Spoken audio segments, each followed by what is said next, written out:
అందరికీ నమస్కారం అండి. ఫ్రెండ్స్, మనకి ఇప్పుడిప్పుడే మరొక బ్రేకింగ్ న్యూస్ అప్డేట్ అయితే రావడం జరిగిందండి. అది కూడా రాష్ట్రమంతా షాక్, భారీ వర్షాలు, 3 రాష్ట్రాలకు రెడ్ అలర్ట్ అంటూ ఇప్పుడే మనకి బ్రేకింగ్ న్యూస్ అప్డేట్ అయితే రావడం జరిగిందండి. అయితే ఇందుకు సంబంధించిన పూర్తి వివరాలు అయితే తెలుసుకుందామండి. వీడియో మాత్రం ఎక్కడ స్కిప్ చేయకుండా చూడండి ఫ్రెండ్స్. అప్పుడే మనకు పూర్తి సమాచారం అయితే తెలుస్తుంది. ఇక లేట్ చేయకుండా వివరాలకు తెలుపుదాము.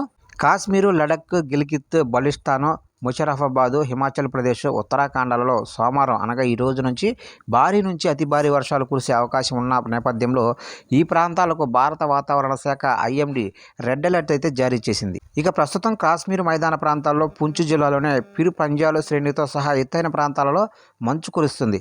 పశ్చిమ అవాంతరాల కారణంగా ఫిబ్రవరి 18 నుంచి 21, మధ్య పశ్చిమ హిమాలయ ప్రాంతాలలో ఫిబ్రవరి 19 నుంచి 21 మధ్య వాయువ్య భారతదేశంలోనే మైదాన ప్రాంతాల్లో తీవ్రమైన వర్షపాతం, మంచు కురిసే ఛాన్స్ ఉందని వాతావరణ శాఖ అంచనా వేసింది. అలాగే రానున్న 24 గంటల్లో జమ్మూ, హిమాచల్ ప్రదేశ్, ఉత్తరాఖండ్లోని కొన్ని ప్రాంతాల్లో వడగండ్ల వానలు కురిసే అవకాశం ఉందని ఐఎండీ హెచ్చరించింది. ఇక ఫిబ్రవరి 19 నుంచి 21 వరకు పంజాబ్, హర్యానా, చండీగఢ్, ఢిల్లీ, పశ్చిమ ఉత్తరప్రదేశ్లో అక్కడక్కడ తేలికపాటి నుంచి మోస్తరు వర్షాలు కురుస్తాయని వాతావరణ శాఖ పేర్కొంది.